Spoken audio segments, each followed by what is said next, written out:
Hey guys, how's it going? So, you may have heard about this scandal already. It's been pretty popular on the internet.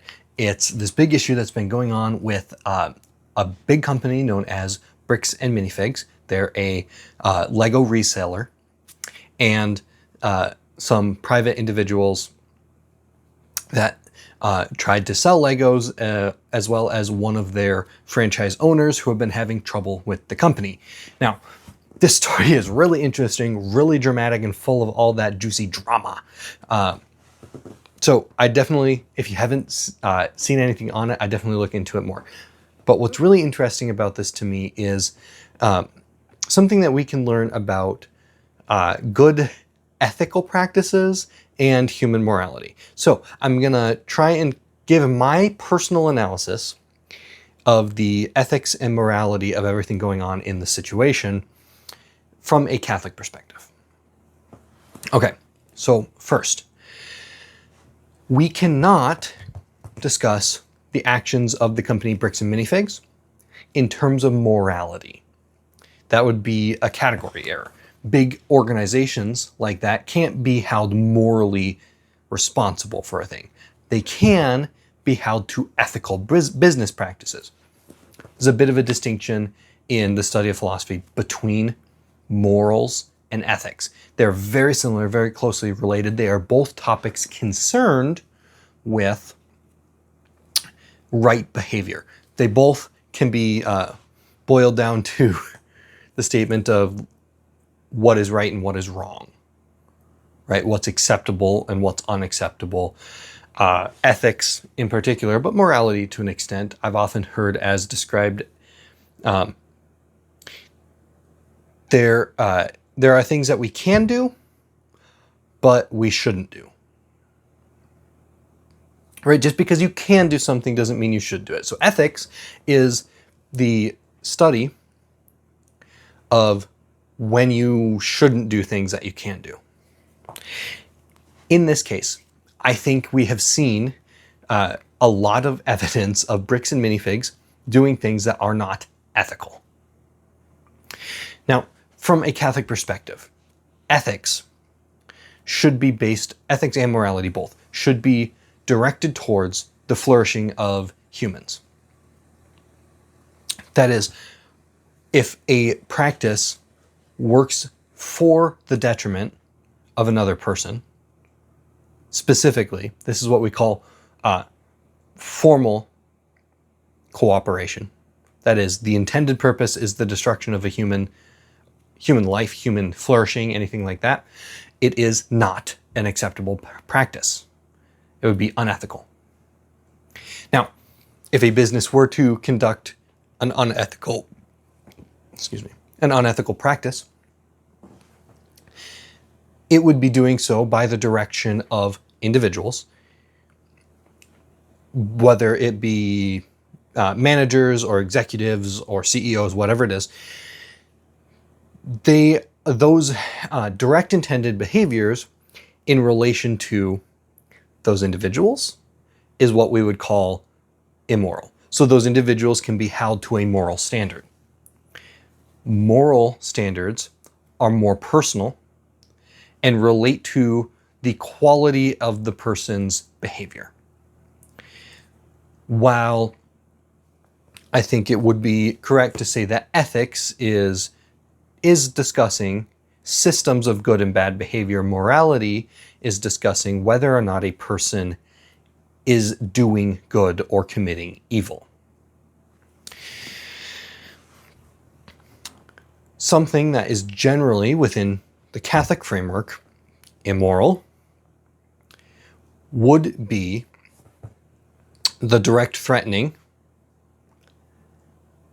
and derogatory language used against another human being. This is because that kind of language doesn't work to build up the other human, but is directed at the destruction of their character, their psyche, their livelihood, whatever it is, their well-being. It is a destructive act that is directly intending harm. Now, I think a lot of people have picked up on this in the Bricks and Minifigs case because we've seen footage and audio from the store owners and Bricks and Minifigs CEOs and people in those kind of powerful positions saying very harsh things. One of the persons involved, I don't remember if it was a previous owner or the CEO or who it was actually directly quoted and recorded as saying, quote, "And that may sound like a threat because it kind of is." That is, they were directly threatening the person they were talking to. Now, to break into the details a little bit in this section, there were two franchise owners for the store in question, for the whole, that where everything occurred. These franchise owners were looking to move on from their franchise. And as a response, Bricks and Minifigs corporate, forcibly removed them from their franchise. Now, this is something that I would say is generally an unethical business practice. They have contracts and systems in place for the sake of the franchise owner. And what they did is they exerted their power and authority to force out two franchise owners who were considered problematic or no longer fit. This is an unethical business practice. It breaks down. Now, I believe they were already planning on leaving their franchise. But what they broke down is the due process of the original owners leaving the store. And what that led to in the interim was the issue with the Legos themselves. That is where they came in and the new owners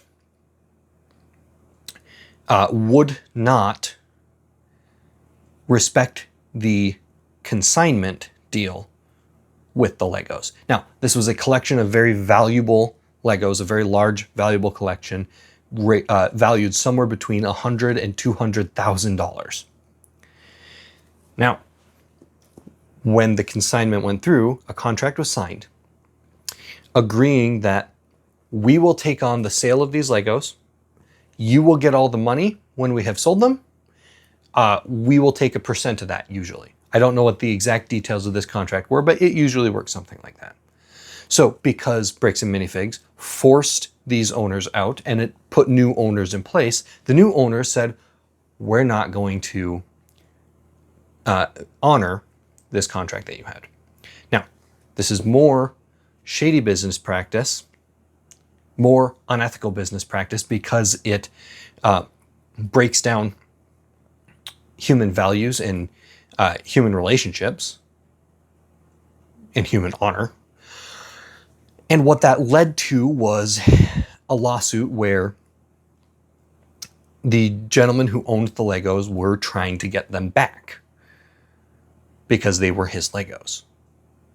Now, the immoral behavior comes in when those particular owners of the new owners of the store then said, we're not going to give you your Legos back. So they began to not honor the ownership of the Legos, rightful ownership, and they didn't honor the contracts, and by bringing it into legal proceedings, caused a much greater deal of difficulty and hardship. And then, as the story goes, they lost and were ordered by court to repay the Legos, and they still refused. This is all immoral behavior from the Catholic perspective because of the way that it breaks down both human relationships and human persons individually. Justice, from a Catholic perspective, especially the correcting of human law that is distinct from other kinds of law, such as the natural law or the divine law, but in the restoring of the human law, is meant to build up the person, to build up right behavior, honor, and justice is the due order of things. The court system, from a Catholic perspective, should be ordered towards the maintaining of a human good, a natural human good. That is the right ordering of all these things. That is the right ordering of intellect, health, flourishing in general, all these things, like all the human law should be able to bring about these things. The court system should work towards the end of maintaining that status quo. Now, something with our court system means that a lot of hardship can be brought out of that, right? Court cases are very stressful because there's two parties believing they're in the right, and somebody has to mediate that. From the Catholic perspective, what the purpose of this is to restore the human good, restore the correct order of things. Now, this case between Bricks and Minifigs and the owner of both the original franchise owner and the original, the owner of the Legos. This case is so fascinating because it is showing difficulties and breakdowns in these systems that are meant to restore human flourishing. Hey guys, thank you for watching this video. If you liked it, please do give it a like. If you have any questions, comments, thoughts, concerns, anything like that, do throw it in the comments box down below. I try to read and respond to every single comment. If you want to see more of my content discussing the Catholic perspective on things, or at least my Catholic perspective on things, hit the subscribe button. That way I will come up in your feed every time I upload a new video. Thank you guys so much for watching. God bless.